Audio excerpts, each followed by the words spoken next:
question is an article from Polygon, which I posted in here.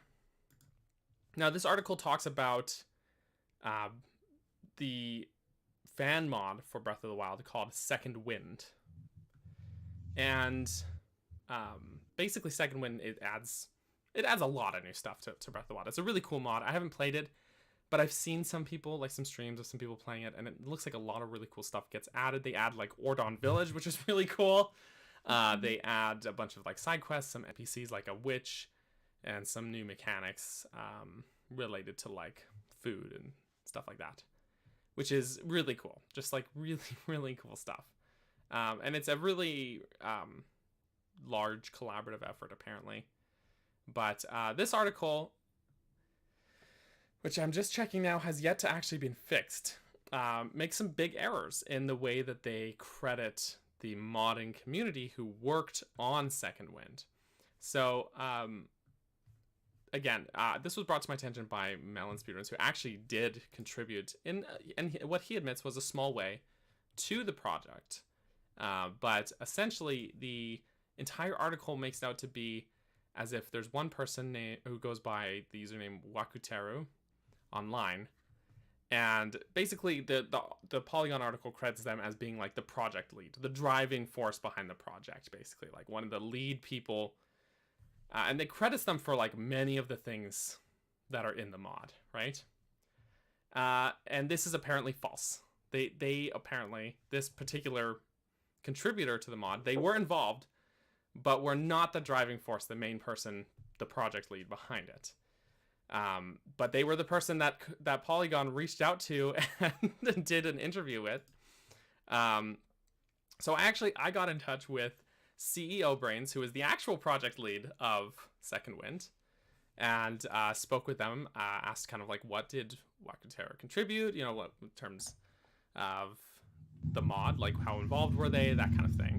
And I also got in touch with 𝗏𝗏𝗏𝗏, who is the person that Polygon got in touch with. So I might be pronouncing some of these usernames wrong. I'm so sorry, guys, if I am. What 𝗏𝗏𝗏𝗏 said is, when I asked them about it, they said, correct, I contacted the news writer to edit that. I never mentioned that I'm the creator of Second Wind, and I always use the phrases like joined Second Wind and helped out.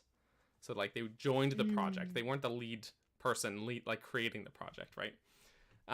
So that was nice. They acknowledged that. And I actually saw them tweet out the article saying that the article was wrong. They also told me that they got in touch with 𝗙cie, the person who works at Polygon, who wrote the article. Again, this is yet to actually be fixed on Polygon's site. But it's like, why not? Because this was like this morning, right? This morning, early afternoon for me, Pacific time at least. As for what CEO Brain said, what 𝗏𝗏 contributed. They said, in terms of contributions, he made the token system. I came up with a system to allow players to craft tokens, which the game then checks and turns into meals, because you can't craft food and have proper effects. He also added a witch NPC, though the model, dialogue, location, etc. were all done by others. In addition, he did the event for the 𝗏𝗏𝗃 minigame, the one minigame I didn't want to ever see again, just as a side note. But that is the extent of his contributions. So of all the things that Second Wind adds, it's really just a small fraction of things that this person actually put into the game. But yet, according to Polygon, they're like the lead person behind the game that contributed all of this very important stuff. And it's just like, this took me just like a couple hours this morning to like figure out, to get in touch with these people, figure out this information, what was right, what was correct, what was incorrect, you know. And Polygon is a larger site than us that has a far larger audience. Why could you not, before publishing this article, check your sources, talk to these people, find out the right information, don't take quotes out of context, don't exaggerate aspects of it. Like, why couldn't you, Polygon? Why couldn't you? So yeah, I mean, they do say in the article that there were 50 other people who worked on it, but the whole article portrays it as if this one person, who even admitted to me, like, they were like, that's not what I said, I'm not the one person behind this. But according to Polygon, they are. So I just thought I would bring this to people's attention, shed some light on the truth of the matter here. But you guys have any thoughts on this, on Second Wind in general, or about Polygon's game journalism skills, or anything? I mean, okay, I went through college. I fudged my fair share of papers. I'm not going to claim that I'm perfect at it. I'm sure there were plenty of papers that if my professors had done some background work would have been like, she did this last night.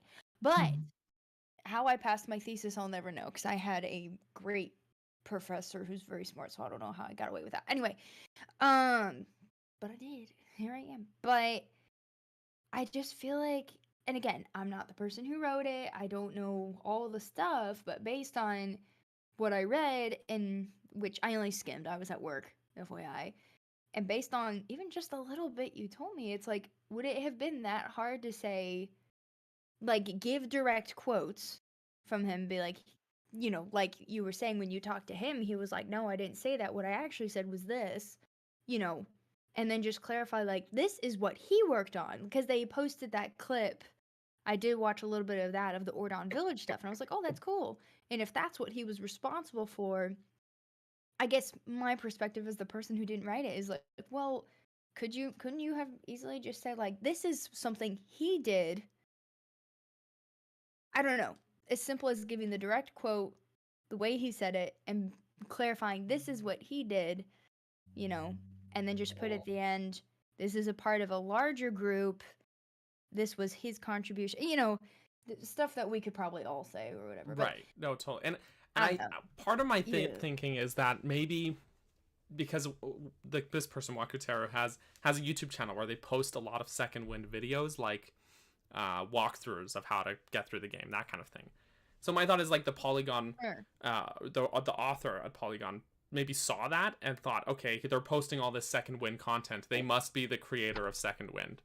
Right, which is like, I can kind of see where they're coming from there, but it's like, I post a lot of Breath of the Wild content. I'm not the creator of Breath of the Wild, right? Like, you know what I mean? Like, on my channel, and they interviewed him, didn't they? Like, they actually interviewed him. Yeah, and they have quotes from him, but it seems like very selective about the quotes, and it seems like very, I don't know, like they're skirting around things. Like, it really seems weird, and it makes me wonder, like, what was the point of taking things that he said out of context like that? Like, that's what I was just thinking, because I know when, like, for papers, when I'm not saying I did this, I was never this bad. Right. When you take quotes out of context to make a paper sound better than it is, to make it sound like you're trying to go one direction with your hypothesis than another or whatever, But this is like, what would be the point in making, what is the purpose in trying to make it seem like he was the sole creator or the main one? Yeah, I mean, especially when he flat out said, "I'm not." It's so would have confusing. been that hard to be like, well, the person leading is so and so, and you can find out more information here. Right, and the thing is, like what the article says exactly is a close friend of Wagner. That's 𝗏𝗏𝗃's real last name. A close friend of Wagner's approached him some time ago to help take the reins of the project, and Wagner led the charge in programming, camera work, game events, background music, and sound effects. According to Melon and 𝗍𝗍𝗋𝗆, none of those were actually things that he did. And why is Polygon saying that? These are the things that Wagner contributed to this mod. None of those are the things that he contributed. And again, like 𝗍𝗍𝗋𝗆, who I talked to today, was not hard to contact. Like, it wasn't difficult to get a hold of him. Like, I don't understand. I legit don't. And like they were 𝗍𝗍𝗋𝗆s and Melon and I, we chatted for a bit, and they were hesitant. They were like, I don't want to like cause any trouble or like play up the drama of it or anything. And I said, no, I don't want to step on any toes. I want to shed light on the truth of this, because I think so often we live in a YouTube space that focuses on rumors and outlandish speculation and baseless claims and stuff like that. And I know that this is something Jesse in the past has expressed as like wanting to champion, the debunking of misinformation, as it were, right? So like I don't know, I felt it was important. Also, we know Melon, he's a great modder, he's a great dude. So I just wanted to. He's been on a bunch of times. He has, yeah, and made some great mods on his own as well. So, but Jesse, you've been silent. What are your thoughts about this? I feel bad because I don't know if it was 𝗍𝗍𝗋𝗆s or not, but there was someone who was in charge of the Second Wind project who I reached out to. I think it was shortly after I moved, so it may have been back in January, about coming on the podcast for a time, and we just failed to set that up. So I don't know if it was him or not, though, but he mentioned some cool stuff. And then Melon's, I don't know. There was something that Melon showed me that I don't know whether or not it has been announced yet or released, because I haven't checked up on it, but I don't want to mention it. That seemed cool. It was him and another streamer was showing it to me, which was really cool. As far as, so for Second Wind, yeah, we've covered it in the past, the 𝗿𝗏𝗃 and stuff. I talked about it in videos and how it, I don't know, it's just a lot of great stuff. It's the Breath of the Wild DLC that you wish Nintendo would have made as part of like a Wave 3 or a third set of DLC. As for the journalism stuff, I feel like even if was their name 𝗙𝐿𝐶y who wrote the article? Like, yes, sorry, it was 𝗙𝐿𝐶y, just something to put you on blast, but it was written by 𝗙𝐿𝐶y Reid, who I looked into. I could only find one other article that they've ever written on Polygon, and that was last year. So I don't know if they're a full-time writer or what their deal is or what, but I could find very little info, or I could not find a way to contact them either. So it could be a what do they call it?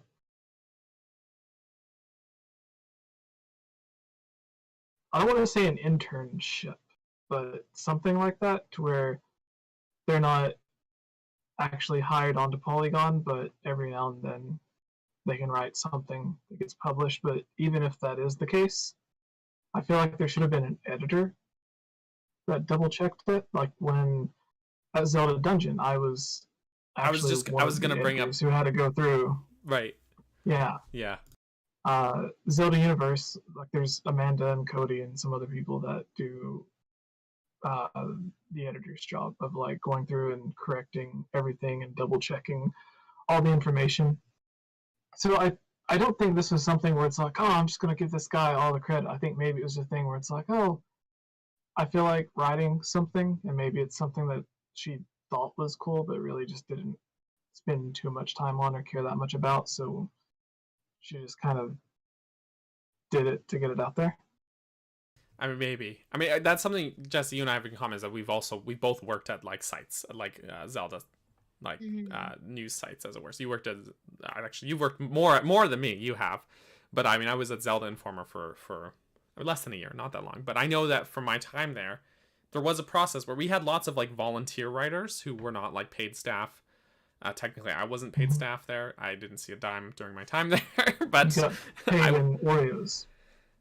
Yeah, but anyways, but we had lots of volunteer writers, and there was a process. You wrote everything, and there was an editor-in-chief who had to look through everything and approve it before it would actually go up. And it was Nate, yeah, it was Nate, who you guys know as Nintendo Prime now. He was the editor-in-chief there at Zelda Informer. So any of the news writers, volunteer or paid writers, everything they submitted had to go through, and he would go through and check it, and sometimes make edits if need to be. But the thing is, like, for sites like this, there's a process, and that's sort of a quality control process, which I think is important, right? And even on this channel, some people may not know all the inner workings of Jesse's channel here, but, you know, Jesse does tons of research in his spare time, which is awesome.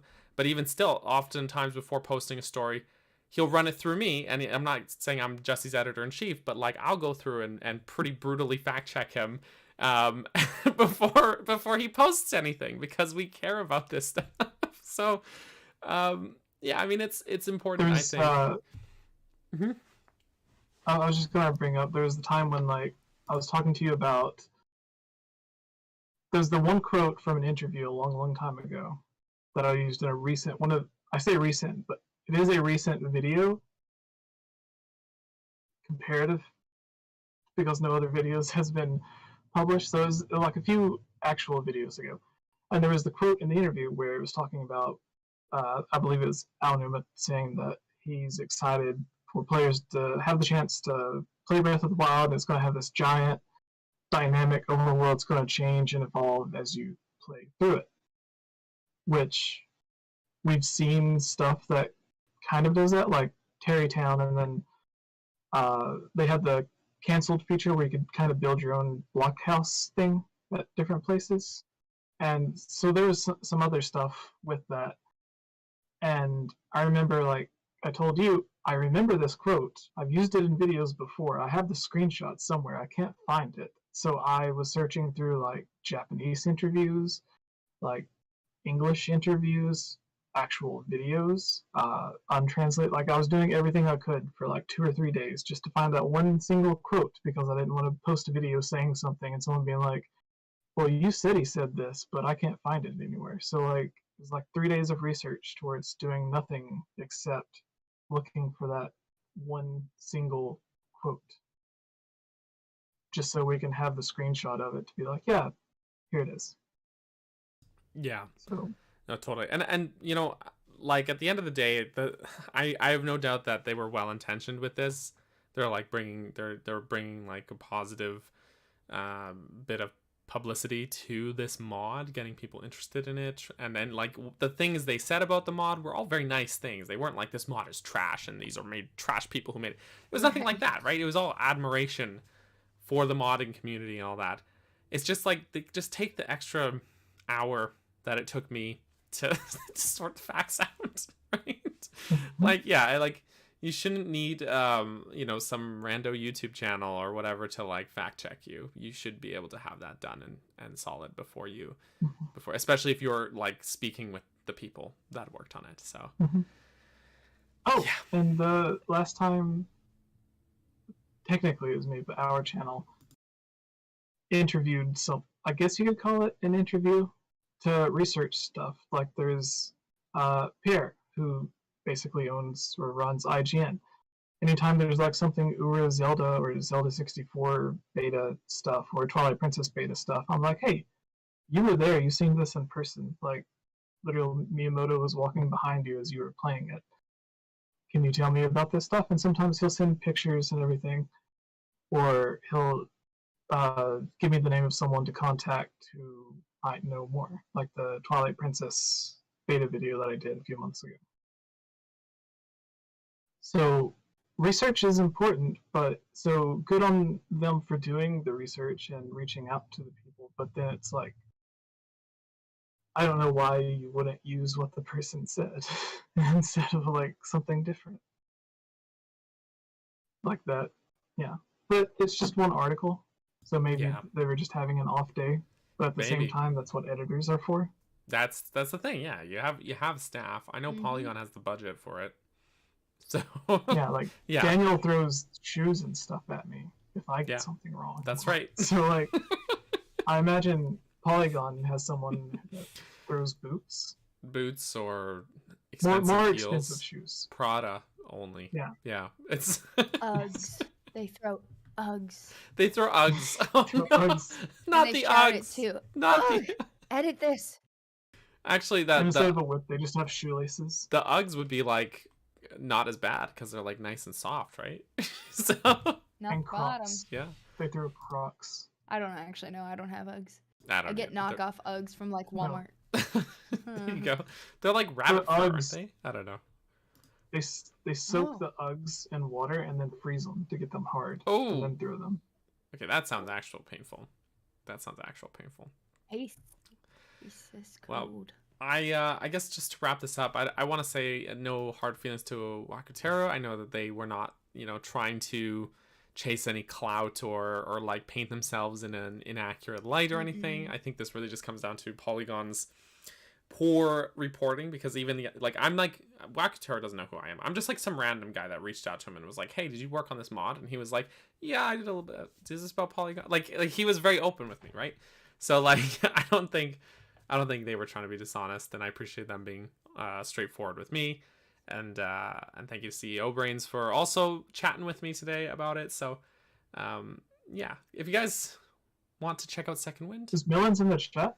I haven't seen Melons in the chat tonight, no, but I did tell him that we were going to talk about it tonight. So yeah, so guys, check out Second Wind though. It's a really cool looking mod. I haven't played it myself. I keep meaning to get around to it, but it adds a lot of really cool stuff. So if you're into mods or something, maybe give that a go. But any final thoughts before we move on to our... does a lot of Second Wind as well.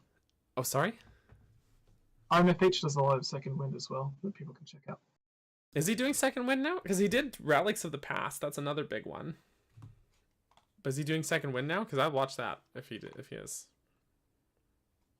Now I need to check. I don't know. He's a good dude, though.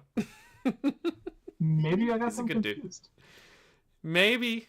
I just know he does a lot of mods. He used to do a lot of mod streams. Any final thoughts before we jump to our discussion topic for the night? Our not news topic? Well, Kotaru has a cool channel people should check out. As does Melon Speedruns does a lot of stuff. If you ever played the Ocarina of Time or Super Mario 64 online multiplayer thing, or you've seen the video clips of the,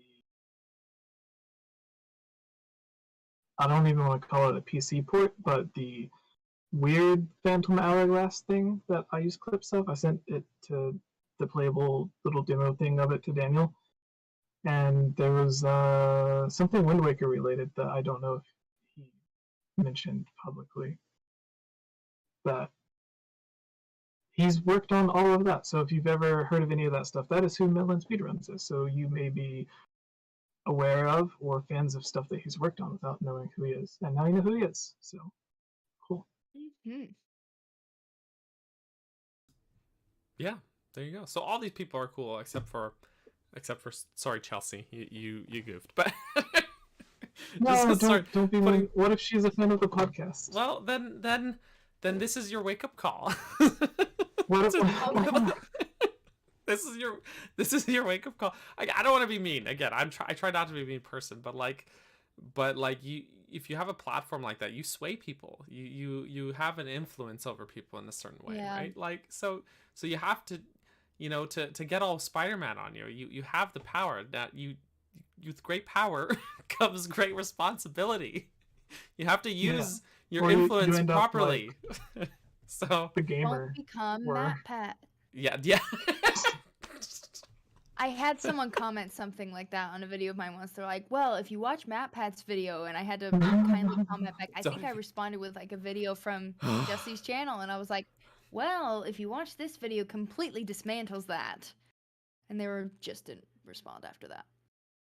I mean, I have no hate for MatPat as a human being, but I know that he's working the system, as it were. Do you know what I mean? Like he knows the system and he's working it. And sometimes that means clickbait or topics that are more interesting than they are correct, we'll say. You know what I mean? So, right. Which I have no issue with a title that's clickbait as long as you follow through on it. Like I was even hesitant with my Does Zelda Die in Breath of the Wild 2 thing, but I was like, I completely address it, and especially the fact that it's probably not true, so I feel more comfortable with it. Oh yeah, no, I thought you handled that topic really well. Like you were very open about this is probably not the case, or you know, whatever. Like so, it was good. Fun. It was fun. It was fun. But it's different when they're like, "This is what's gonna happen," and I believe it 100%. And then it's like, "Yeah, but did you look at facts A, B, C, D, E through Z?" No, they did not. Convenient for you, was it? They did not. So yes, if you guys want to go into games journalism, that's the story here. That's the life lesson. If you want to go into games journalism, check your facts, do your research, talk to people. Great. Do it responsibly. So yeah, look up Greg Miller if you want to be in games journalism. He's a good dude. Greg Miller's a good man. He's a good dude. He's a good dude. So our other topic. Look, I have a different layout just for this to make it bigger. Last week, for those who were here, you may recall we decided we wanted to argue. so we did a fun little tier list. I shall return Jesse's in like 2 seconds, but you can go ahead and do the. All right. Jesse's decided, he's like, I don't want to be a part of this.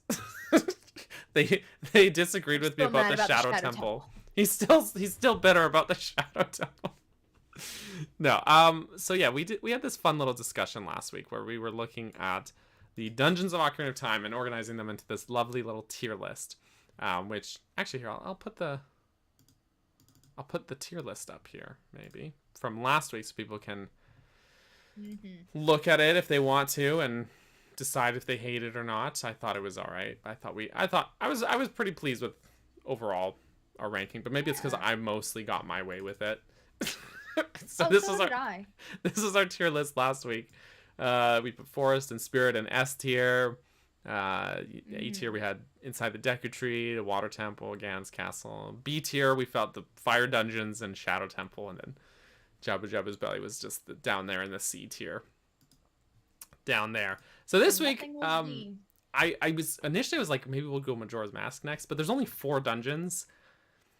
So I was like, maybe we should have just included them last week with the Ocarina of Time ones. I don't know. But I thought we'd just jump over to Wind Waker's dungeons. It's also a game I know that all 3 of us have lots of experience with. Yes. So we can get into it. So there's 7 dungeons here, not 9 like last time, fewer.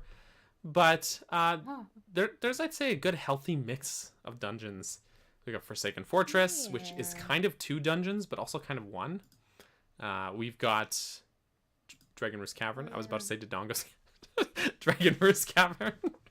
I mean, the music has some similarities there. It's like the same music. It's like they just add a percussion layer, and it's the same otherwise. Yeah. Forbidden Woods, Tower of the Gods, Earth Temple, Wind Temple, and then Ganon's Tower. So those are our 7 dungeons. And if you're like, are we going to talk about how wrong you were with Shadow Temple? Oh, we already talked about that, and we decided that that we were actually correct and you were wrong. So the only thing that would have gotten me is if anyone had said anything less than S for Forest, then I would have had to riot. That was the only one that I was adamant about its placement. Yeah, I mean, and 𝗏𝗏𝗏𝗏's Belly. I was adamant about 𝗏𝗏𝗏𝗏 too. There was I had there was no argument interesting there. Comments. Sorry? I don't know. I said I had some interesting comments on Twitter and Instagram because the day after I jokingly said something about how many of you agree that Daniel was wrong or that he was very wrong. And then people gave their thoughts about the Shadow Temple. if you did comment on Instagram or Twitter for that, maybe I can go through and read it after we finish these Wind Waker ranking stuff and we're done talking about that. And then if there is a controversial choice this time, maybe tomorrow I'll post about it on Instagram and or Twitter, and then you guys can leave your thoughts for next week, and we'll read those thoughts off next week. I'm really curious what people's comments were about it. Actually, you got me curious. Well, okay. Stay tuned to find out. I guess I will have to. So our first dungeon here, guys, Forsaken Fortress. Where are we feeling for Forsaken Fortress? This is now. Are we doing this once the first time going through it? Now I've only put it in here once, and I'm thinking counting both visits to Forsaken Fortress as one dungeon. So you do half of it, you leave, you do a couple other dungeons, 3 other dungeons actually, and then you come back and you do the other half of the dungeon, which is kind of an interesting setup, but it's still technically one dungeon. With like, one... Yeah. Phantom Hourglasses. That dungeon you have to keep returning to in it. Oh, yeah. Temple of the Ocean King? It's not nearly that bad. Come on. Yeah. No. But in the same sense, like, you have to complete it like 3 or 4 times. Yeah, but only twice, thankfully. But yeah, same idea. Yeah. Like you have to kind of revisit it. But yeah, I personally, just to kick it off, I would actually just put it down in the B tier. Personally, yeah, I think I would too, because here's what tears at me. Okay. The music grates the ears after a while. There's nothing wrong with it, but like after a while it's just like I'm done. Right, it's just the kind of that redundant sort of that like militant percussion. Bum bum bum. But I like the Shadow Ganon fight later on. Yeah. Phantom Ganon is awesome. Phantom Ganon, that's right. And I was like, I do like that. I like hiding in a barrel. His sword has the name of the Majora's Mask people as well. Yes, it has 𝗍𝗵𝗃 inscribed on it, which is the smithies for Majora's Mask, which is weird, a neat detail. But I feel like those are the only 2 things I like about the dungeon. Right. If you will. What about the main boss? Who's the main boss? The 𝗏𝗏𝗃 King. 𝗏𝗏𝗃 King. Yeah. Yeah. See, I forgot. It's not that memorable for you. Okay. See, I would say like B is the highest I would go with it. There's some good qualities about it. Like you said, I love Phantom Ganon. I love him. I love fighting him. The skull hammers are just such a fun item. I really love like you can like baseball swing at the mini blends and just like send them flying. I love it. It's so satisfying. I like it better than the hammer in Ocarina of Time. But I feel like and 𝗏𝗏𝗃 King's a great boss because it feels really personal. Like when you fight him and you take him out and you defeat him, like it feels personal. It's like vindication. It feels really personal. It's great. But I also feel like the rest of the dungeon is bland. Like it just feels very like plain and bland. There's not like there's not really a theme to it, really. And like you said, the music gets kind of grating because it's that same sort of just that militant marching music. It just cycles through really quickly. It's not very catchy. Yeah, I don't think it's bad. I just would say B, but no higher. You know? Yeah. Yes. But sorry, Jesse, I interrupted you. Tell us your thoughts about why you think we're wrong. I interrupt you all the time. I think it needs a high B or a low A.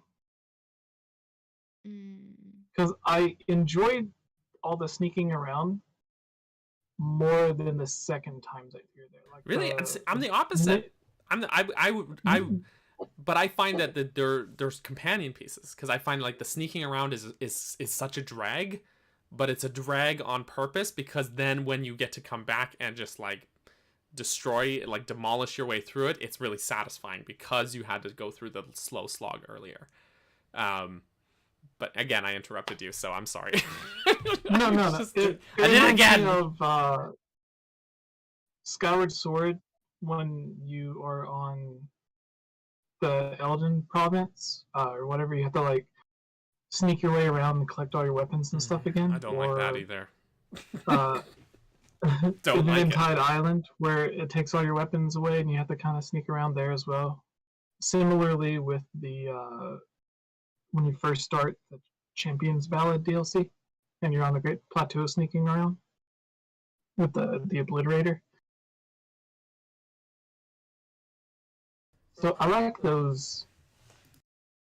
Yeah, it's stealthy stuff is something we don't really get much of in Zelda, and I enjoyed it, so I would say a low A or high B.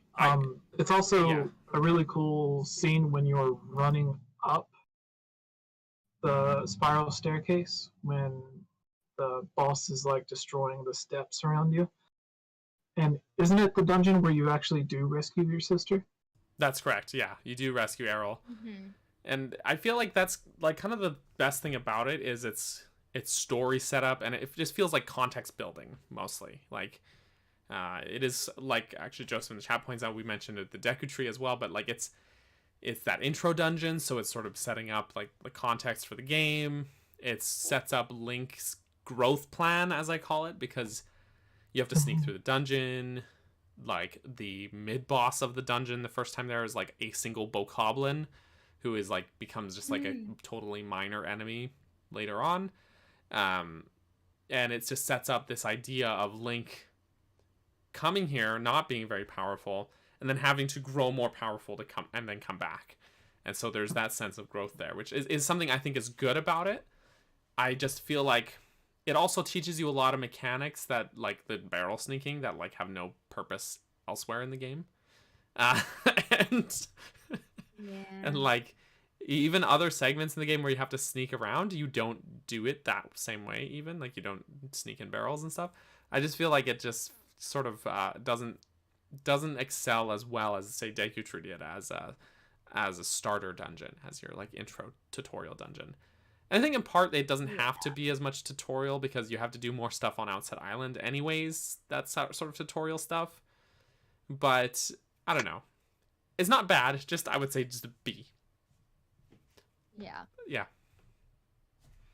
Sounds like we're mostly aligned. Jesse rates it a little higher, but yeah. I honestly wanted to go with C. Oh, did you? You were going to go even lower. Yeah. So we have like A, B, C, so we'll just B right in the middle there. Right in the middle. Right in the middle. Not Dodongo's Cavern. Dragon Roost Cavern. Where are we? I actually am not sure where to place this one. I would maybe say C even. I think grappling hook's a really great item. I love the grappling hook actually. I think it's a great item. But I find this dungeon kind of overstays its welcome a little. It's lengthy for like a dungeon that's so early. And I don't know. Maybe this is just a trend where like fire dungeons don't jive with me as well as they could. But until Twilight Princess, but actually, you know, Twilight Princess and Skyward Sword have good fire dungeons, so maybe that's not it. But I give a. No, sorry. What do you think, Jesse? What were you gonna say? Am I allowed to speak? Yeah, you're allowed. You promise not to throw a shoe? I won't make any promises that I'm not able to keep. I give it a solid B. A solid B, really? Jesse's too generous. That's what I've learned. The side quest, or not the side quest, the companion character is much better than carrying around Princess Ruto. Well, you don't have a companion character in this dungeon. No. Okay, no. Like, Medley shows up at the beginning, like, before the dungeon, and then she shows up to give you the dungeon item, but that's about it. I had it mixed up. My apologies. I was like, are you thinking of the Earth Temple? The Earth Temple, which we'll get to that, but... Yeah. That was a mistake on my side. I'm sorry. So... I was just thinking bird C. people. Well, okay. See, for me, it always comes down to music. Right. The music is Dodongo's Cavern, but like with a tiny bit different. And that bothers me. Which, I mean, obviously Zelda reuses themes all the time, but this was like, okay, you like really recycled this theme though. Like, ugh, and I Big just time. don't remember the dungeon that much. And then we have another boss named Goma, but this time it's not a spider. Well, yeah. Yeah, it's a but- centipede Goma for some Scorpion. reason. Yeah. Yeah, and it's just not memorable. And I dislike Forsaken Fortress more than Dragon. What's it called? Dragon Roost Cavern. I can't remember the name. We promised we played Zelda. Yeah.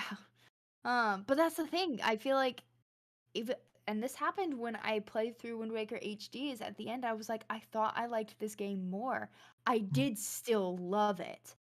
But all the dungeons in general, I was like, I'm sorry, but even though I love the style, like the art style, and I love most of like the overworld music and setting music, like not necessarily the dungeon music as much, dungeon-wise, Ocarina of Time just excelled far more for me.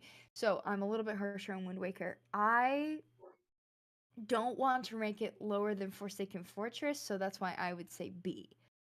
But I would honestly agree with C too, but I don't want it to be lower than Forsaken. Okay. So there's almost a principle issue here. See, and I find like at Yeah. least Forsaken Fortress was like trying something new. Like it's a twist on things. So like that's why I Yeah, would put it that's higher. fair. With Dragon Roost, aside from the grappling hook, which I think again, great item, love the grappling hook. But aside from Right. that, it doesn't That's like do. its one redeeming quality. Yeah, that is its redeeming quality. It doesn't do anything else new or awesome that any other dungeon before it does, or any of Ocarina of Time's dungeons didn't already do, or anything like that, right? It just feels like, all right, here's your fire dungeon, kids. Like, go on, like, yeah, it's just, I don't know. Poor Valu is just constantly getting bit on the butt by a scorpion. Yeah, Mhm. yeah, poor guy, Like, I just feel bad. poor guy. I'd feel better if both of them were in C, but I'm okay with either B or C. I played more of Dragon Roost on the demo than anything else, because the Wind Waker demo that came on the Zelda Collector's Edition, I think it was like Dragon Roost, the island itself, which Yeah, you go around and sort Forsaken people's Fortress. mail, all that fun stuff, yeah, and the fortress. yeah. I think it's a missed opportunity because, like, the last time we had all this, like, I feel like it's more of like the area, not necessarily the dungeon. So I won't mention that. But still, the point of the dungeon is to save Valu, whose name starts with a V. So I feel like that was sort of a nod to 𝗏𝗏𝗃𝗏. And it's also a volcano. So I- Volcano. yeah, so I feel like they could have done more to be like, oh, 𝗏𝗏𝗃𝗏 was an ancestor to Valu or something like that. They could have like tied it into something from the past to have more of a connection, like they do when you see the statue of the hero of time later on in the game. And I think Hyrule Historia does draw that connection, but I mean, Hyrule Historia has some things that are kind of dubious about how legit they are anyways, so like, yeah. I don't know. It almost feels more like 𝗏𝗏𝗃𝗏 reference was to me. created when Skull Kid put on the mask, even though we see Skull Kid in 𝗏𝗏𝗃 long before he even gets the mask. Yep. Anyways. Like, how, Oh, I that do was the feel other thing that I think bothers me about Dragon Roost Cavern is Dragon Roost Island music alone. You're like, wow, this is a Yeah. great place. Mhm. You pull up in your boat and you're like, whoa, this is great. I love this. Oh, what's the Mhm. dungeon gonna be like? Generic fire dungeon. and it's just Well, like, that yeah, was a letdown, and I think it's just like makes it even worse of a downward slope. totally. Yeah. The Dragon Roost Island theme is like one of the best Zelda theme musics ever. Like it's up there with like Gerudo Valley as like the best Zelda music ever. Like it's just so good. And then What? Dragon Roost Cavern is just like they took Dodongo's Cavern theme, they took like a little taiko drum or something, and they're just like tap tap tap tap tap tap tap tap tap tap tap tap tap tap. And I then think it's a new thing. yeah, that's a new song. It's new. It's like Koji Kondo, I love you. You do so many great things, but this wasn't one of them. And then this. So, it wasn't this one though. So yeah, Maybe Yeah. he was trying to play it safe after the controversy with the Islamic prayer. Maybe, maybe, but like, Except, I don't know. I mean, they didn't know that at the time. yeah. Like, they didn't get in trouble. No, I think the origin of that was like they sampled the song. It was on a It mix had like a CD generic from like the name, like 90s or Solomon 80s. blah blah blah. Yeah. And then they discovered it and they're like, ooh, we probably shouldn't do that. And then people. And we should told also them, turn Ganon's blood green instead of red. Yeah, some weird makes choices. Okay, so "Ooh, where what are are we like, saying? where are we I'm the one landing that's with- like B or C, B. I don't care.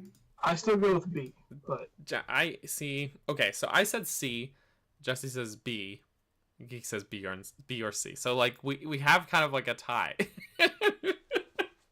I'm gonna say B. Okay, Geek's gonna be the tiebreaker. We're gonna put it in C, even though I disagree for the record. All right, but that's fine. That's Hey, fine. I disagree with I almost feel like Fortress, so B is too good. we Like we go. should just put both of these in C. And, I'd be really fine with both of them being in C. but I don't think Jesse would be fine with that. If you're willing to put them both Jess- in C, I will gladly put them both there. I would say I'm still angry about Daniel thinking Naruto theme is the best theme, but I'm afraid he would come in the middle of the night and break my other elbow. Oh, that's right. And after your elbows, it's your knees. So, all right, so Like, we're I gonna, only have one elbow left. So. like again, like B is very good. Like so, S is like beyond perfect. Isn't even good enough to Yeah. describe it. S is like beyond perfect. A is like perfect marks dungeon, really great. B is very good. So again, like that's why I'm thinking like maybe B was too generous for Forsaken Fortress and Like C should be like, Wait, these were you- decent dungeons. They were average. Okay, no. adequate. Yeah, C's supposed to be average. You put it like that, give it a C. Okay. Give it a C. All right, we're gonna just bump Both both of of these down to C. Then. Yes. These are adequate dungeons. They're not bad. They're adequate. Right. They are. Are we saying Yeah. that Wind Waker in general is an average Zelda game? No, Oh, no, we've only because gotten 2 dungeons in. you know what I think is, well, Wind Waker has good dungeons, just not these ones. But I also think that a lot of Wind Yeah. Waker's strengths lie outside of its dungeons. Its world building I and agree. its side content Yeah, and stuff. Triforce Quest. You know what? I actually didn't hate the Triforce Quest. I was never a I complainer didn't about hate that it in one. HD. The pit cross puzzle thing when you're trying That to... one's annoying. At that haunted, Let's be honest. The best part of the game the haunted is beach hearing, house. Salvatore say, "Sploosh." Spleesh. Spleesh. Gru! Or, of course, oh, I can't do it. But you know. Hoi! Yeah, and Yeah. the Tetra Brothers, who are in Thank canon, you. the Tetra Brothers are being held prisoners. They're Tingle? literally slaves to Tingle proper. You said The Tingle Tetra. Brothers are slave. Did I say Tetra? You said Also, Tetra. the game has the Tingle Tuner, The Tingle which Tuner. was my mom's and my source of completely and utterly annoying one of my older brothers. Mm-hmm. Cool. All right. Forbidden I never got Woods. to use the Tingle Tuner. Forbidden Woods. Oh, I need to hear the music real quick. Hold on. I have them all pulled up because Ocarina of Time, I can pull that music out of my Right. head like it's nobody's business. I would say Forbidden Woods C. I was say gonna nothing more. say I'll give it a B C. tier. I think Forbidden Woods is the start of when the dungeons actually get interesting. It's not A tier. It's definitely not S tier. But I throw it in a B. I think it's really great world building. You've got sort of this like subtext of this being potentially like Kokiri Forest or where the Koroks used to live, and the dungeon, I don't know, like it uses a lot of its verticality really well. The boomerang is like a returning item but with a twist, which I like. Yeah. Like it's expanding upon the boomerang's utility. The Deku Leaf is really fun to use. I think it's basically like the Yes. proto paraglider, as it were. And yeah, I just think I think it's a good dungeon. It's not amazing, but it's a good dungeon. It's good. And the music on Geek's Note, I feel is like that really like perfect sort of sadness for this place. Like it fits that mood really nicely. Yeah. It's not like a catchy tune, but it's got this sort of like dissonant sound to it that's really quite sad. I don't know. I really like it. I really like it. But that's me. I'm not the boss I here. appreciate the music, listening to it. I'm like, I appreciate it. It's definitely. I have to be careful not to compare it to all my favorite things. It's like, just judge it on its merits. Just because it's not a music thing you're gonna listen to all the time. They're not all gonna be I even Forest mentioned Temple. that in my next video. Just because I don't listen to it all the time doesn't mean it's a bad thing. I think I'd have to agree with B tier. It's definitely not C tier. It's better than that. Yeah. But I just don't know if I could justify putting it in A tier. But it is where in the game you go, oh, okay, this is a good dungeon. I'm okay with this. It's like things Especially are starting to get I interesting love now. being around the Deku Tree Right. that It's first the- time. I love the Koroks, and I love the theme of Forest Haven, Yeah. which I know that's not part of this, but I was like, whoo. Ooh. So yeah, But I'd be willing to go with B. It's funny because I even said this last time that I tend to really like forest themed dungeons for some reason. Me So, too. but yeah, like this just, it feels like this is where the game starts to kind of amp up and get like interesting, you know. So, Jesse, here you are to disagree. I will keep this short. No, it seems like it's the wind themed dungeon Nintendo wanted to make with Ocarina of Time. Oh, like how do you mean? There's a dungeon called the Wind Temple in this one. Oh, yes, there's a lot of wind puzzles in it, isn't there? Like you have to Yeah, use like the you have Deku to, Leaf you for have to like use all the those thing to like propellers and blow yourself I like across that the mechanic for some reason. platform where you have to like use the Deku Leaf to like blow yourself across the platforms and turn the fans and everything. So I feel like it's the wind themed dungeon they tried to make in Ocarina. which is funny because there's a wind temple later, but we'll get to it. So Yes. where do you That is sit? true, but Where do you sit, Jesse? Do you think B tier, or do you think we're being too lenient with it or too generous to it? C, You're saying C? fight me. I will fight you. Well, two of us said B. There you go. Majority vote. Okay. Tower of the Gods. I'm gonna say Ah, A tier. It's really Okay. good. It's really good. I love it. A. I go with A. The music alone, A. Mm. I freaking love that theme. I want to listen to it now. It's so dramatic. It's like got those like huge bells and the choir and like you go in and you're just like, oh. And it's like, ha! It's like, okay. yeah, it's total. It's very dramatic. It's really, and it's that's really good. the boss. Go what's down. it called Goten. Okay, I was right. Yeah, I was gonna yeah. say Got, and I was like, It sounds like no. a Godzilla boss. Right. I like that one, and I kind of like that weird aspect of like it's actually not like an enemy. He's just. Yeah, it's like a test. It's interesting. It's like Bongo yeah. Bongo, but not. Yeah, and it's like I like the idea of like it's to me feels like the like again a prototype of the shrines from Breath of the Wild, where it's like this is a test for the hero, not like an evil thing, and they've got very similar atmospheres, similar vibes to them, especially with like the kind of technology stuff that's going on. But yeah, I feel like Tower of the Gods has this great sort of 3-act structure. It's got really good balance of navigation and puzzles, and some really cool, just like a really cool vibe the whole time. Like I really love it. I really love it. And the music is phenomenal and dramatic. The bow is as basic an item as it gets, but at least they use it well. So I don't know. Yeah, I think the bow being the item is the only thing that maybe holds it back from being S tier for me. I'm good with A tier. Jesse, are you ready to fight? Yeah, I like how you find the dungeon, or like how it's revealed. So the lead up to it's really good. I like the video you have on your channel, Daniel, talking about it, and some extra trivia stuff on there that people can check out. Some nice theories and whatnot, which is something you didn't mention, Daniel. All the dungeons we're talking about, you have videos covering every single one on your YouTube channel. I do. People can go watch people those if wanted they to want. Check those out. Where could they find it? Just check the video description, guys. You can find a link to my channel, to 𝗏𝗃𝗃. It's a good time. It's a good time. Yeah, no, we do talk about all those dungeons. It's good. Yeah, go It's like if Bongo Bongo wore gloves and a mask. It's like Robo had Go two Bongo eyes Bongo. instead of one. Robo Bongo Bongo. I say A tier. You say A Yeah. tier? So yeah, we're all aligned. A tier. It's almost perfect. Or no, it's like a perfect dungeon. It's almost S tier, I would say.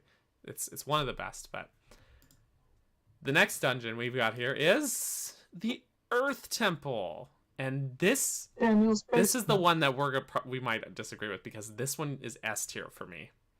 The music I don't think is very good, but it's fitting. It's really fitting. It's got that howling wolves and like the very dramatic almost crescendoing feel to it. But it's again in terms about the didgeridoo. The didgeridoo is super weird, but I stand by it. I love the didgeridoo. Even though I will never ever go to Australia, I love the didgeridoo. Yeah, but I don't know. Like in terms the navigations, the navigational aspect is really good. The puzzles with the light reflecting are like leagues ahead of where they had it in Spirit Temple in Ocarina of Time. Like it's so well implemented, and you actually have Medley as your companion character, and she's great. Like it's like an escort mission kind of, but like she doesn't get in the way. She's really useful. She's really fun. She's really cool to have. This is my favorite dungeon in Wind Waker. Like it is almost Tower of the Gods, but this one just inches out Tower of the Gods. I think it's just the cream of the crop. Best one. But you guys might not Remind me who the boss is, though. The boss is its one weakness, and that is 𝗟𝗪𝗏, which is the giant Poe, and then you throw him into spikes, and then he explodes into a bunch of small Poes. I hate that boss. You really do, eh? As far as escort missions go, I'm actually okay-ish with this one because I do like Medley a lot, and I think she's used well, and I love the mechanics of this dungeon. I'm okay with the music. I like it for what it is, even with all the screaming, the things. Why can't I think of the name? Redeads. Gosh, like Redeads are terrifying in Ocarina of Time, but the scream of this one, the banshee screams. But it's that boss. I absolutely hate that boss, and that's the only reason I'm giving it A. But yeah, but other than that, I really like it. Ooh, again, 𝗟𝗪𝗏 as a boss is definitely like the weak point of the dungeon. I definitely agree with that. I just find like everything else outweighs it so much. I don't know, like it's so perfect until 𝗟𝗪𝗏. But what do you so passionately not like about the boss? Is it just like difficulty, or is it just? I just hate it. Okay. I think it's really bland. Like it's a really boring boss fight. Like they could have had something way cooler, but. And it could be just purely my skill makes that boss more repetitive than it needs to be. But I feel like it is already a repetitive boss. Like okay, yes, Zelda, you do things 3 times.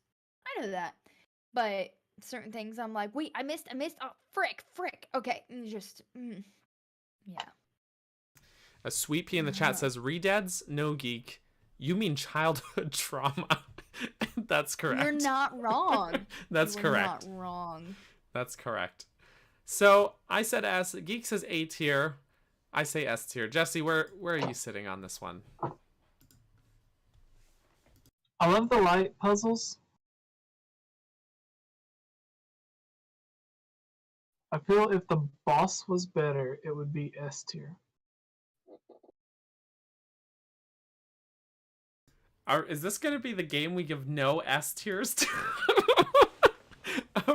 Oh, maybe. Maybe? Oh, no. I'll say again, like, a lot of Wind Waker's strengths are outside its dungeons. So, I mean, like, that wouldn't be... I give it a high A. A high A? Oh. Oh, it hurts, but okay. Daniel. All right. I can't argue. 𝗟𝗪𝗏 is not a great boss. You guys are right. I just, yeah. All right. The Wind Temple. The counterpart to the Earth Temple, where we have 𝗵𝗃, and the really annoying music that I hate. And I say D. I hate this dungeon. I really hate it. I really don't like it. Oh. I really don't. I don't like it either, but I am not D for that. C. Okay, Jesse's a C. Okay. Hi. She'll be back in a second. Okay. Well, while he's gone, I'll just rip on this one for a bit. I find it's visually incredibly bland. I feel like it contributes nothing, like no new mechanics or anything. It gives you the hook shot, which normally I love. The hook shot should be my favorite item, but the grappling hook is used in so many new and cool and interesting ways that you get the hook shot this late in the game, and you're like, what's even the point? What's even the point of the hook shot? and it's just, I just like it. It's really simple to an annoying degree to me. Like I legitimately find it just too simple, because you have this sort of building up of challenge.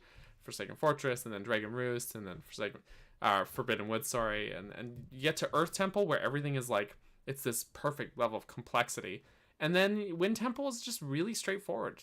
The only there's this sort of facade of navigational challenge, but everything's segmented in such a way that you can't really get lost. I don't know, like it's like if you look at the maps of Wind and Earth Temple side by side, you're like, wow, this one's really simple in comparison to Earth Temple. I can't stand by. I don't. It's always that dungeon I dread. And 𝗵𝗃 is not. I love 𝗵𝗃. He's so cute, but he's annoying as hell in this dungeon. Whereas Medley was actually useful. So yeah, I don't know. The thing is, the boss is better than Earth Temples. But Who's the boss again? It's like the giant, I can't remember what it's called now, but it's the giant like sandworm one. It's almost like Morpheal in Twilight Princess, but in a sand area instead of swimming. Yeah, it's not bad. Yeah, it's not bad. It's not bad. Huh. I don't like escort missions.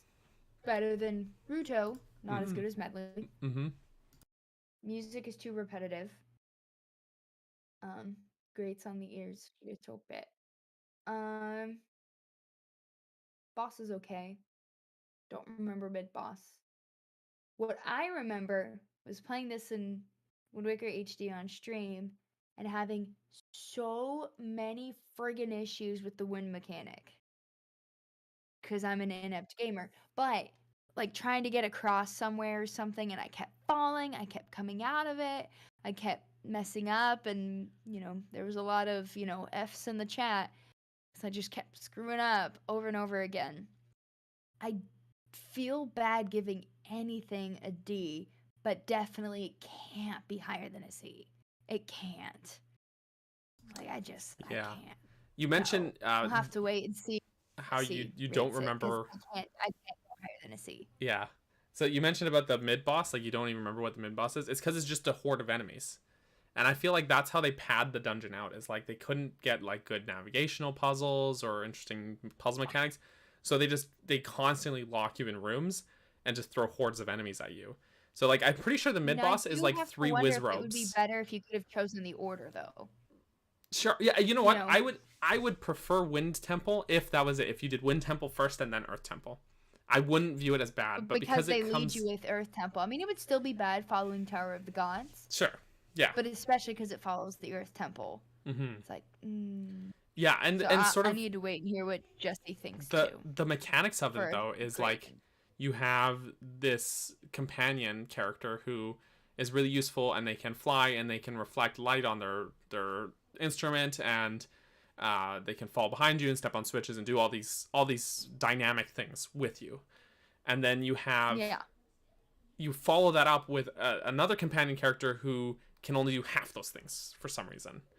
And it's like they separate you from 𝗵𝗃 early on in the dungeon, I think, and then he has to sit out for half the dungeon. And I think the reason for that was because they were like, it's going to be too annoying taking him from room to room. It's going to be too annoying, so just lock him up for a while. And Medley can fly. Yeah, 𝗵𝗃 can fly too, but not as well. Like, his flying's worse. No, yeah. And like, if you swapped it so that you have 𝗵𝗃 who can do half those things, and then you get another companion who can do more things, like that feels like a natural progression of things. Because they did it in the other way, it feels even more aggravating, Yeah. So I don't know. Arguably, potentially, I know you can do an Ocarina of Time, Shadow, or Spirit, Temple. You which can't I don't do know it. why you would do Spirit Temple first. Yeah. But let's say you had to do Spirit Temple first. Even though Shadow Temple is creepy as all get out, it would have been considered even worse if it had to follow the Spirit Temple. But because you can do it first, it's like, okay, Shadow Temple's really cool. Okay, cool. Spirit Temple, even better. So, Yeah, I agree with that. I'm going to say C. But but that's like barely. It's like a C-. That's the thing too, is like they could have done that. Is they like could have had it so that you could do whichever dungeon in whichever order. Because you learn about both of them at the same time. The King of Red Lions marks both on your map at the same time. But the cutscenes, like the events won't trigger for Wind Temple until after. Like it forces you to do Earth Temple first. And it's like, had they just left it to do whichever in whichever order, that would have also alleviated it. But all right, so you're saying C. I was being a straight hater, throwing it in D. Jesse, what do you think? Now that you're back. The best part of the dungeon is when you finish it and you get to see the Kokiri again. The best part is when you don't have to be in there anymore. When you finish they're it. playing the violin. Or is That it- violin. I love that music, cutscene. The little. That's a great cutscene. I agree. But it's that's after the best the part. Fine. I give it a C. Okay, so you guys don't hate it as much as I do, clearly. So But it's low C. It's the worst of the C's. it's low C. So I'll put it in C, but like it's drooping. Like it's drooping down. All right. Ganon's Tower. I would give it a solid B. That's where I would sit. I like a lot of things about it. It's not a bad dungeon. I think it's got this great sense of climax to it.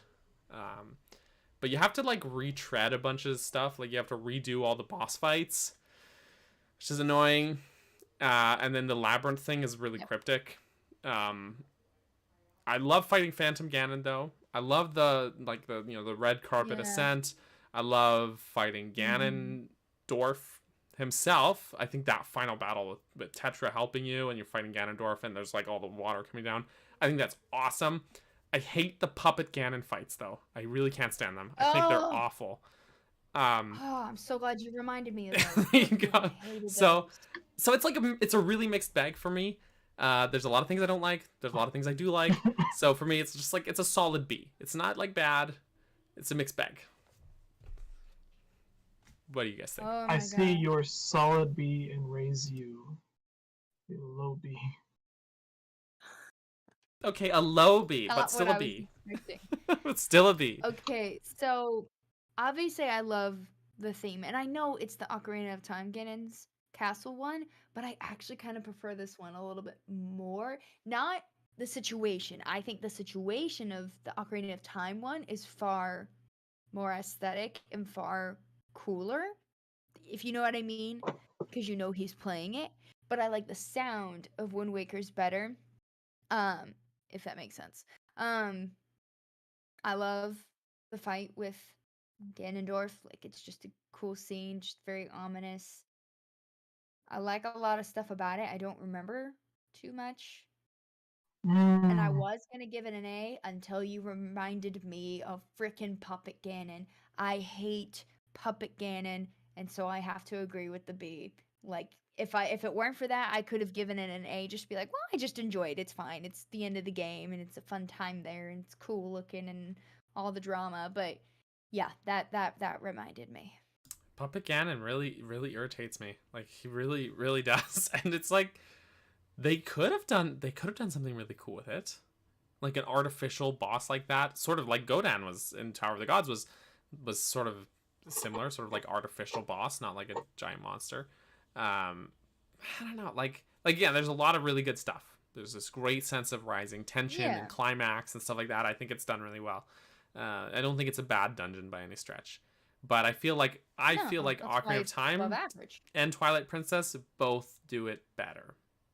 Yeah, Yeah, for as far as like the Ganon's, you know, and of course Breath of the Wild also.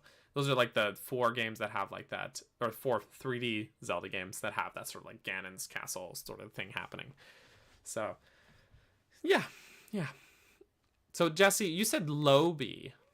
What doesn't sit right with you here with this one? Yeah. I'm just not a fan of dividing up dungeons into sections. Like, here's the section that's somewhat resembles the first dungeon you went through. Here's the fighting this boss again. Here's that. I like Stone Tower Temple to where it does that. It gives you areas where you need to use each of the masks and each of the items that you got from each of the different dungeons, but it like melds them together. Yes. To where like, 100% this room I have to do this room I have to do that.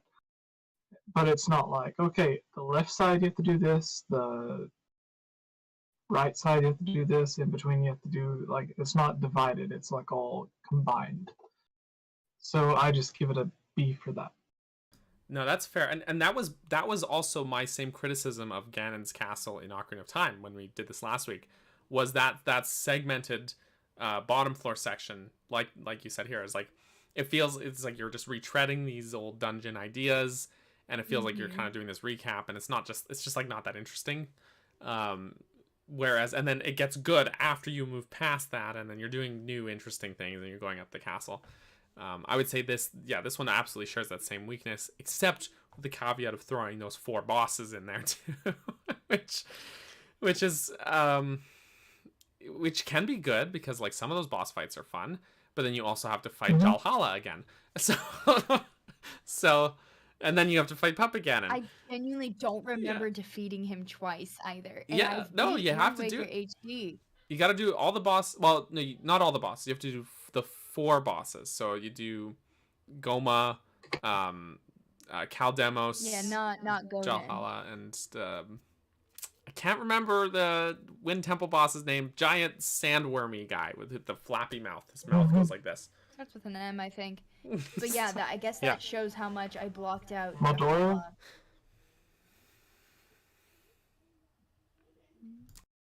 Maybe. I did know this. How much I hate Jalhalla, that I genuinely have blocked out having to defeat him twice. Wow, this is blocked right. Because I need to go back and look at my streams, because I know that there had to be a moment where I realized or remembered that I had to do it twice and went, no. I'm sure that happened. 𝗏𝗃𝗃, thank you, 𝗏𝗃𝗃. The chat is saving the day. 𝗏𝗃𝗃, that's the one. Thank you, Jorge. Yeah, thank you, Good for you, chat. Appreciate. So, yeah, I mean, 𝗏𝗃𝗃 is a fine fight. I thought 𝗏𝗃𝗃 was okay, but yeah, like Jalhalla is not great. Even I would say like Goma is like not a fantastic boss for me. Caldemos is like fine. It's just Baronade, but a plant instead of a giant parasite thing. So yeah, it's like, it's fine. But yeah, I mean, I do feel like a lot of the good stuff that's in Ganon's Tower in Wind Waker outweighs those bad things as well. Like overall, it's a good experience, which is why it's a B, not a C. So it's like overall good, but like it has a lot of things that bog it down, I think. Like, it has Pup again. Yeah, light arrows are really cool, and then in the final battle, Tetra takes them away from you. But I actually, I actually really like that Tetra fights with you in that battle. Like she doesn't just stand to the side; like she completely participates. I always thought that was so great. Yeah, super good boss fight, super good final boss. Very, like the whole atmosphere of it and the music in that final boss fight and the vibe with the rain coming down, it's masterful. It's really wonderful. You guys have both gone to the symphony, right? Like the Zelda Symphony back in the day. Yes. Yeah. That's one thing, and I remember it's also on the CD that came with Skyward Sword for the 25th anniversary. But they do an orchestral version of that final boss, like Ganondorf theme from Wind Waker, of that battle theme. And it's glorious. It's so good. So good. So, all right. So that wraps up our tier list, I guess, if we're landing on a B for that one. So overall, like looking at it, nothing in S tier and nothing in D tier. Almost something in D tier, but not quite. So overall, it looks like we just have like a pretty solid, pretty good dungeons, but nothing extremely excellent or terrible. It's everything kind of falls in the middle, which is interesting. It's an interesting thing about. Yeah, how are you guys feeling about this tier list overall? Now that we've assembled our final choices here, or arranged everything. I'm okay with it. I think it just almost hurts because I always hailed Wind Waker as one of my favorite 3D Zelda games, and over the years, it's like it's definitely not my least favorite. But little by little, it's gone down little by little, just because I'm like, the dungeons just aren't that great, and it's like I keep saying, stuff outside of it outside of the dungeons are really, really great. But it's, I guess, because I had so much nostalgia tied to it, I was like 7 when it came out. So it's kind of hard to look at it and be like, yeah, I guess it was an average Zelda game. I mean, above average. It was still a great game. But it's like, this is a bummer.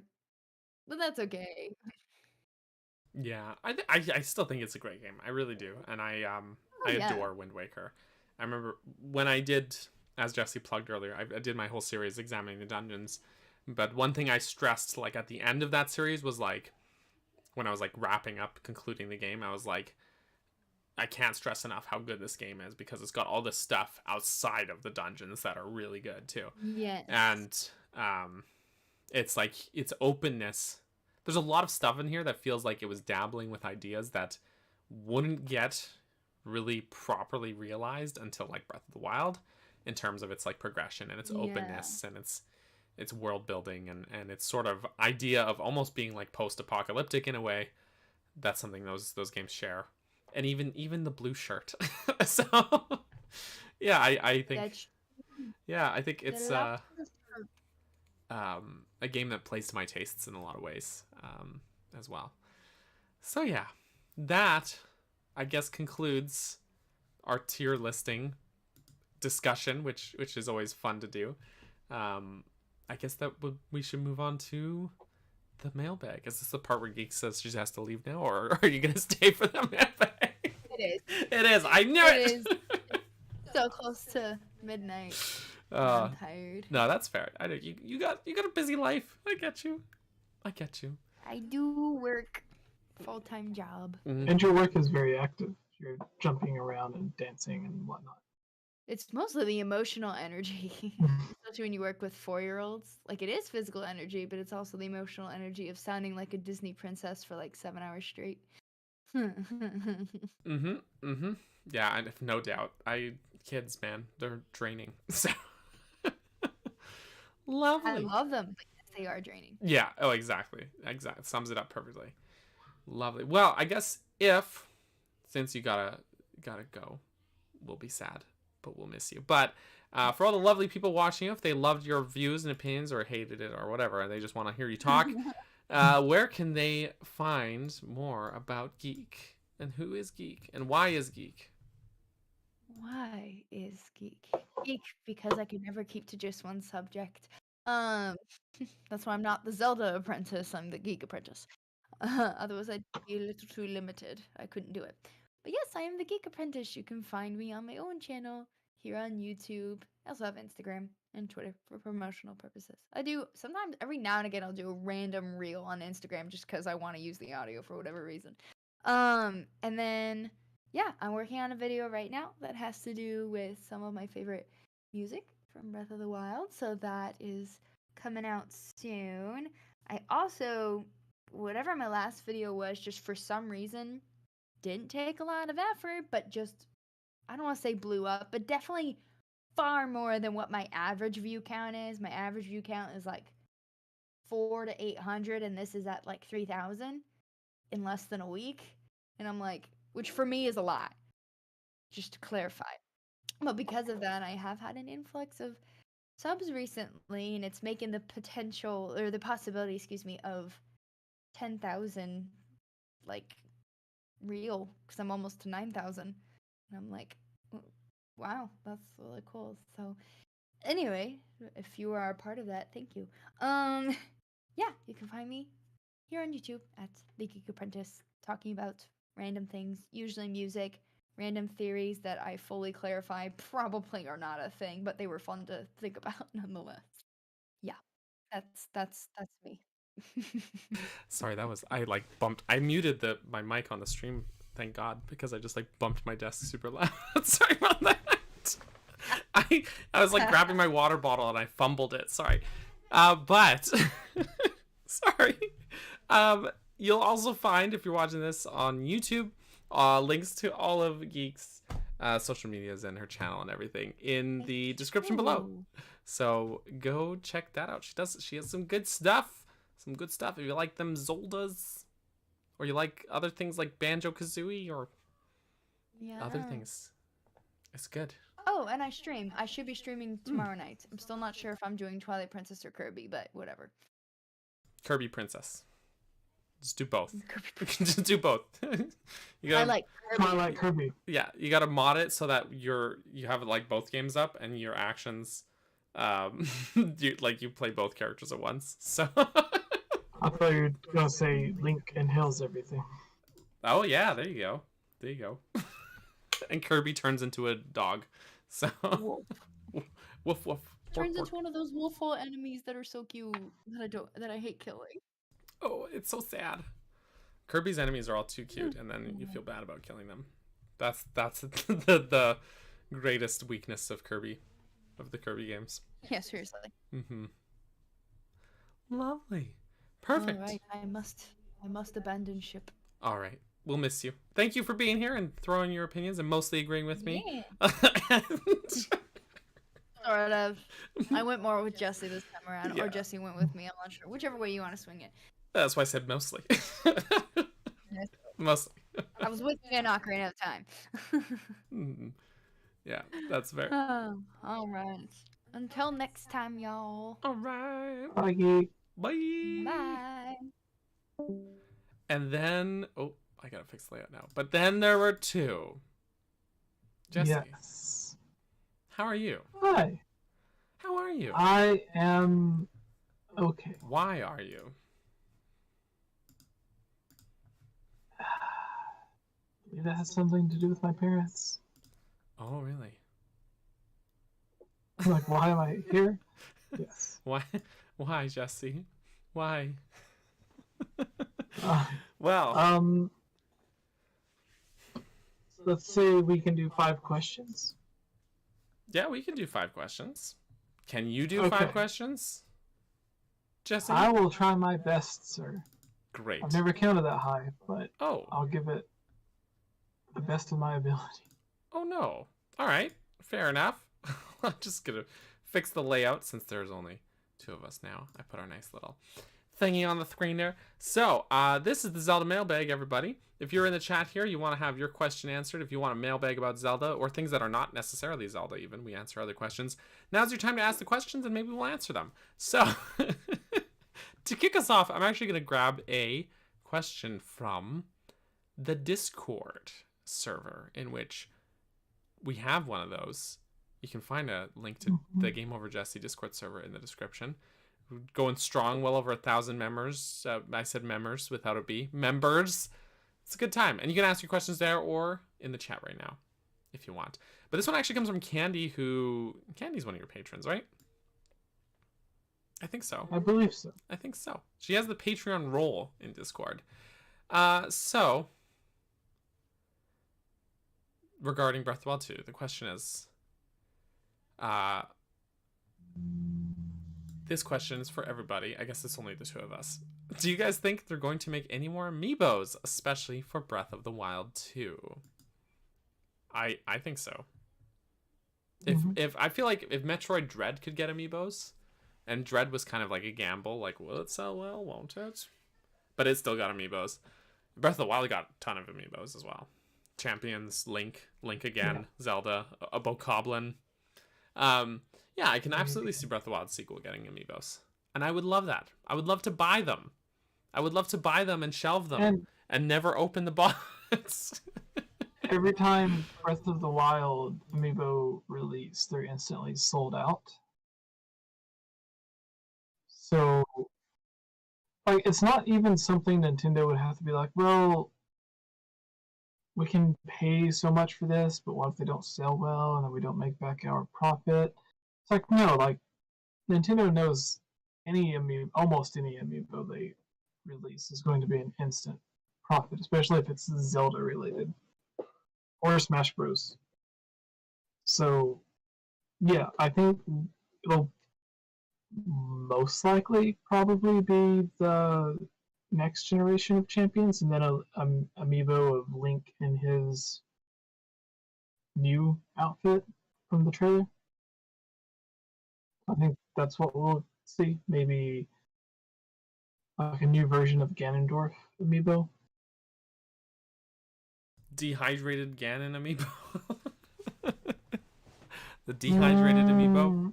Oh, would that be too scary for Nintendo to do? Maybe. They gave us Emmy as an amiibo again for Dread, right? So if there's like a Rathalos amiibo from Monster Hunter, I guess that's not that scary actually. But I don't know. I can see it. I can see it. Why not? Why not? Why not? Okay. But I think And there will obviously be one for at Zelda least as Link well. for sure. Cool. Yeah. Pyromaniac Potato is just a great username. Incredible username. I love it. Pyromaniac Potato in the chat asked, any thoughts about XC3, I think that's Xenoblade Chronicles 3, being brought forward by 2 months? So actually, this is news we didn't cover. But yeah, Xenoblade Chronicles 3, its release date, it got undelayed. It got its release date pushed forward instead of back. By 2 months. So it's coming out in July now, I want to say was the announced release date, I think. So what are your thoughts about that? I don't have many thoughts about it because I actually am not like a Xenoblade fan. I've never played the Xenoblade games. I think I know they have quite a following, so I'm sure it's good, but I wonder if it's a situation where, because it's Monolith Soft, who helped on Breath of the Wild. So now that Zelda's not coming out this year, it was delayed by 6 months or however long. So they're like, hey, we can just take our time on this, and all of you Monolith Soft employees who were working on Breath of the Wild 2, you can go back to your Xenoblade game now. And because that team was moved from Breath of the Wild back to Monolith Soft, they're able to finish it 2 months sooner, and then when that's finished, they can go back to Breath of the Wild 2. I wonder if it's a situation like that. maybe. I don't know. Maybe. It's our only Because it is very uncommon for a game to be pushed forward, especially a Nintendo game. I legitimately can't think of another time where Nintendo has pushed a game forward by like 2 months. The only other thing I can think of like similar to that is like sometimes they've shadow dropped things like a day or like the Animal Crossing DLC came out like 2 days early, but it's like 2 days, you know, so it was definitely already finished. 2 months is a huge, way bigger window. Go ahead and get our money and not delay it right another 2 days. So like it's a huge difference between like 2 days and 2 months. So yeah, like I think it's awesome. And obviously Monolith was doing something right, and they finished their game and they're ready to publish, you know. So yeah. Yeah. All right, Jorge here in the chat. Question: if Nintendo was to include time travel in Breath of the Wild 2, which way of including it would you prefer? Item based, main story focused on it, maybe solely an area, or dungeon based on it? Okay, so I'm just in my head trying to think of examples of it and all of these. Twilight Princess would be dungeon based. Twilight, yeah, where it's like one dungeon, you go back in time. I was even gonna say that like Skyward Sword, with like the time shift stones. That's more like but then I realized that's outside the dungeon too, so it's more like a gimmick within that area. Item, I was thinking like the Ocarina of Time in Majora's Mask. That's more like an item base where you can do it anytime, right? Or the area or location based? Location based would be like, I guess, like the time shift stones then, right? It being like a story point also is like Skyward Sword is like the portals, like the gates of time. I guess that's like more and Ocarina scripted. Yeah, Ocarina of Time as well with the Master Sword.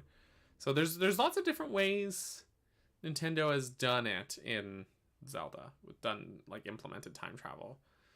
We're going to get somewhat time reversal, not necessarily travel or ability, not item, but it's like a rewind sort of thing. Yeah. You know what? I think. Sorry, no. You go first though. You go first. I was just gonna say I still think the Temple of Time could play a larger role,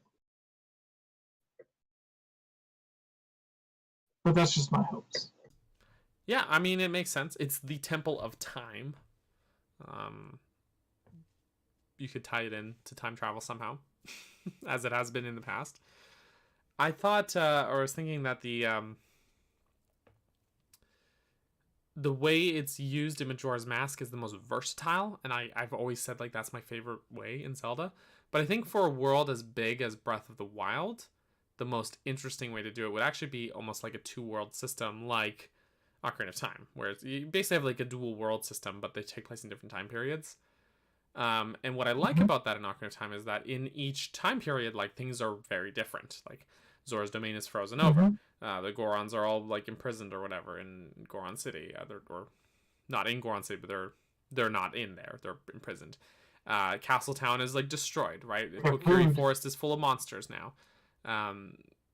Stuff like that, right? So like there's impact felt in every area, and there's like a noticeable difference between those two time periods, and you can go back and forth whenever, pretty much. And I thought that was a really good way to do it.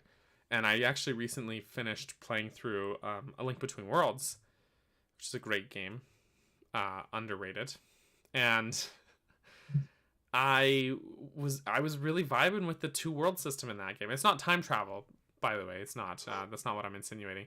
But I just thought the way that they handled integrating the two worlds and having like accessing certain points, you could only do it if you like went to one world and then you went through another portal to go back to the other world. That kind of like there was a lot of really cool mechanics around that. So I wouldn't mind seeing something like that even. So yeah. But I think like almost treating it like a dual world system would be really cool. That said, I've said since like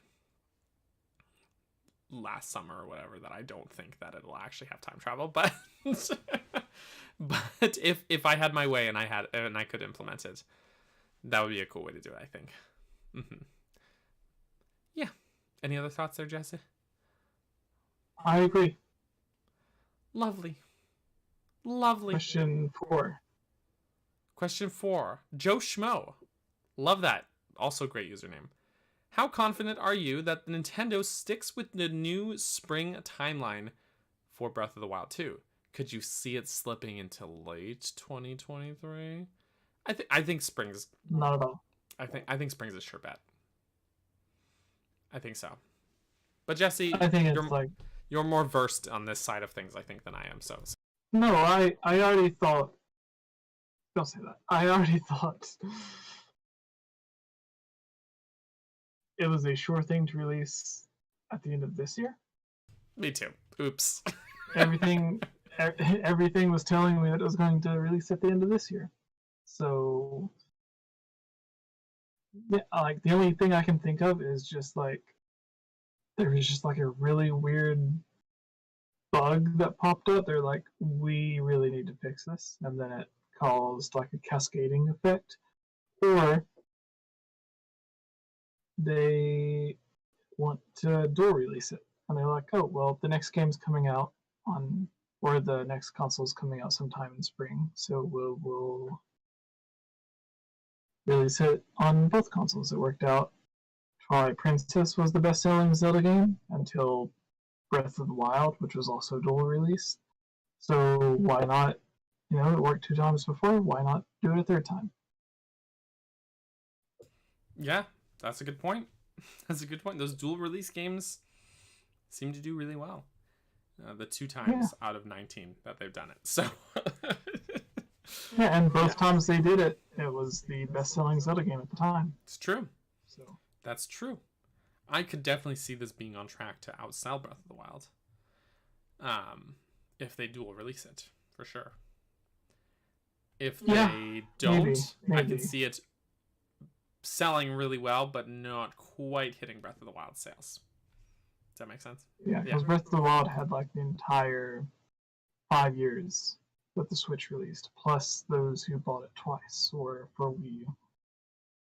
I've no shame. I bought it 3 times. Yeah, because sort of. I bought it at launch on Switch, right? Later, I bought... The only reason Miyamoto was able to buy his dog the good treats. Oh, yeah. No, So I bought it at launch for Switch. I later bought a Wii U copy. I actually ended up selling that Wii U copy, though. But I bought the Wii U copy because I was actually buying a used Wii U, and they were bundling it together. And then I was like, well, I'll hold on to it for a while. And then I was like, there's no point holding on to it. I'm never going to use it. I have a Switch copy. And then the third time was actually, I was kind of up, like, there's a story here. I bought a second copy for Switch, and it was the Explorers edition that came with, like, the book and, like, the fold-out map and stuff. The holiday special. And, yeah, I was like, okay, sweet, I'll buy this. And what I was doing is my, my nephew, who, he's a teenager now, but he wasn't at the time. But he was saving money to buy... 5 years will do that. Yeah, I know. I hate it. But he was saving up money to buy a Switch. So I bought the copy of Breath of the Wild, and I was like, okay, well, when he buys the Switch, I'll give it to him as a gift. So then he'll have like a game to play, like a really good game to play on his Switch when he buys it, right? And then so I bought the Explorers edition of Breath of the Wild, and I was like, I'll keep all the goodies and I'll just give him the game. So maybe a little selfish. Sounds right. Maybe a little selfish, but I was like, why not, right? Then I get something, he gets a great game. It'll be perfect. And then he actually ended up not buying the Switch. He ended up buying a PS4 instead. And then I was like, he bought he bought the PS4 because Fortnite runs better on it instead of buying it Switch. And I was like, dude, I had a copy of Breath of the Wild ready to go. So anyways, I ended up selling my second copy of Breath of the Wild and still keeping the Explorers Edition goodies for myself. So I bought Breath of the Wild 3 times and sold it twice. So, yeah. Understandable.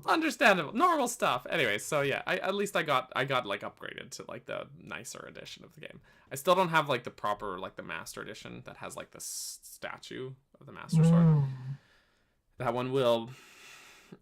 one's very elusive because I can find it secondhand on the market, but I cannot find it reasonably priced anywhere. So that's how it is. That's how it is. So yeah, anyway. You get a job with Nintendo. Mm-hmm. Like a couple of times a year, they have like a warehouse full of stuff, and when they need to put more stuff in it, they'll let the employees go in. They'll just be like, pick out whatever you want, and they'll be like, still in the box, NESs and other stuff.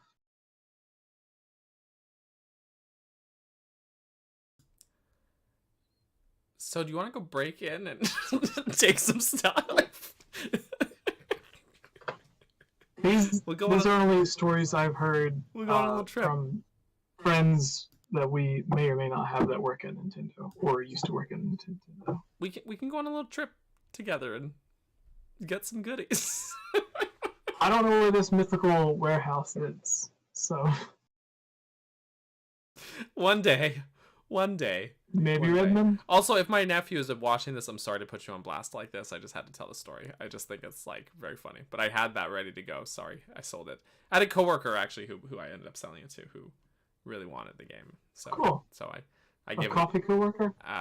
No, this was when I worked at the bank. So but I like gave banker. I sold it from like $20 cheaper than retail, so he was still getting like a good deal out of it, you know. So it's good. It's good. But yeah, that I think probably brings us to the end of the mailbag. What do you think? That was 4 questions. We need one final question. Oh, is it one more question? From the live chat. No one's asking a question in a live chat except for Joseph putting me on blast. Answer my question.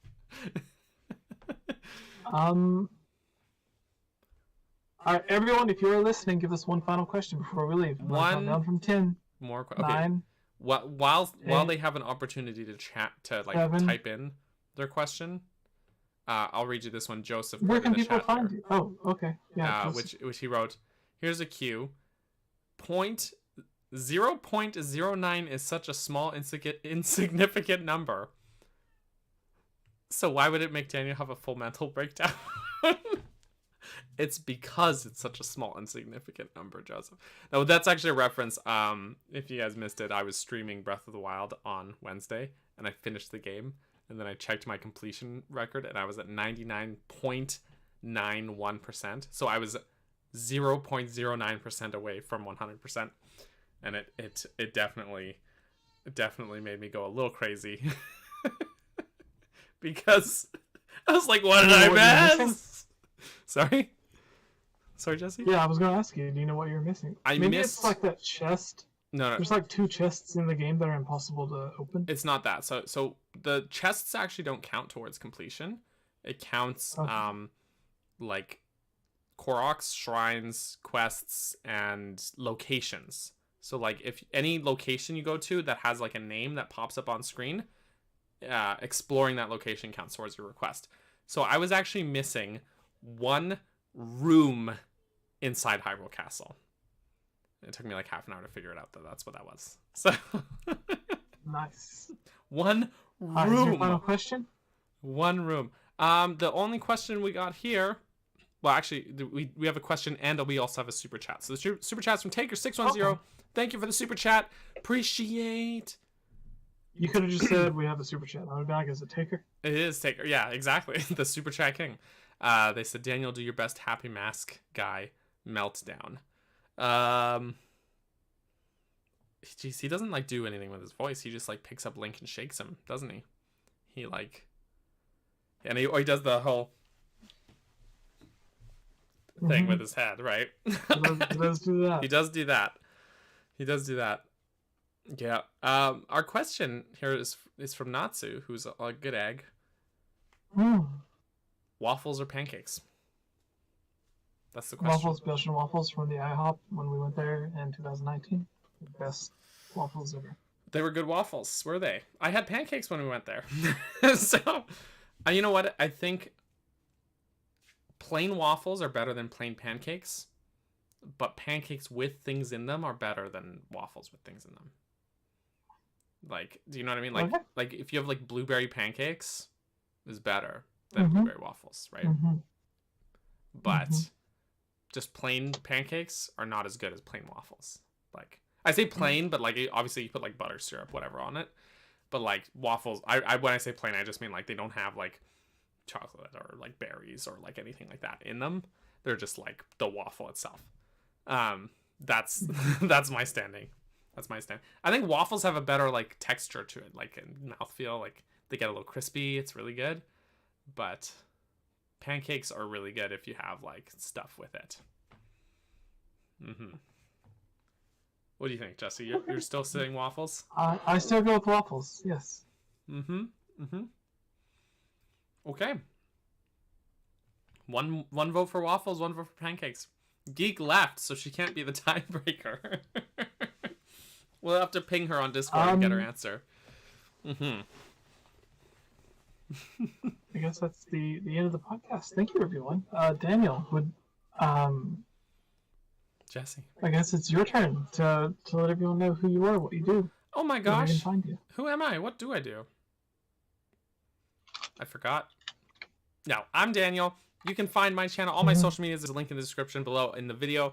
Everything is Capt Burgerson. That's CAPTBURGERSON. As in, there's a captain. Actually, that is a burger. Actually, that is my dad. And I do also make Zelda videos. I do Zelda streams. I do lots of fun things. Tomorrow, I actually have a video dropping. The video is all about Hyrule Castle in Twilight Princess, specifically. And that video drops, or there's a premiere at 9 a.m. Pacific time tomorrow morning. So I'm pretty happy with how that one turned out. It's my final Twilight Princess dungeon video. It's like 40 minutes. There's some people who make like half-hour long videos about a single game. And you're like, wow, these guys made a long video. It's great. And then I make half-hour videos about one dungeon in a game. It's great though. No, I really enjoy making it. So it's a little bittersweet that it's like come to an end, as it were. But yeah, I think it'd be lovely if you guys check it out. And yeah, I stream every Wednesday 10 a.m. Pacific time, and I also stream every Saturday night at 7 p.m. Pacific time.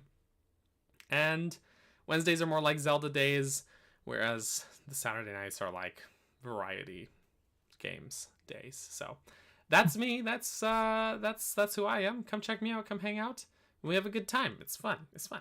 But Jesse, who are you and what do you do and why do you matter? I am the Luigi to Daniel's Mario. I think it's the other way around. If I'm being honest. I have not had many videos on the channel lately, but we've been still trying to do these podcasts. Videos will be coming back soon since I now have a way to work on new videos. There should be one this weekend since I am currently working on one. Links to everything is in the description below. You're already here on the YouTube channel. If you're listening on iTunes, please leave a review. The description should have our Facebook page for everyone, the Twitter for everyone, the Instagrams for everyone, Discord, and Twitch, YouTube. I don't know what else there is, but I'm sure it's down there if it exists. So thank you all for coming by and watching, and I hope you all had a wonderful Easter or a wonderful Canadian Easter. And right, those are different things. They're not. They're the same thing. On the same day. The eggs have a silent U. Oof. All right. No. All right. Yeah. Yeah. Good night, everyone. We love you. Thank you for watching. Thank you all so much. Bye-bye. I said bye-bye.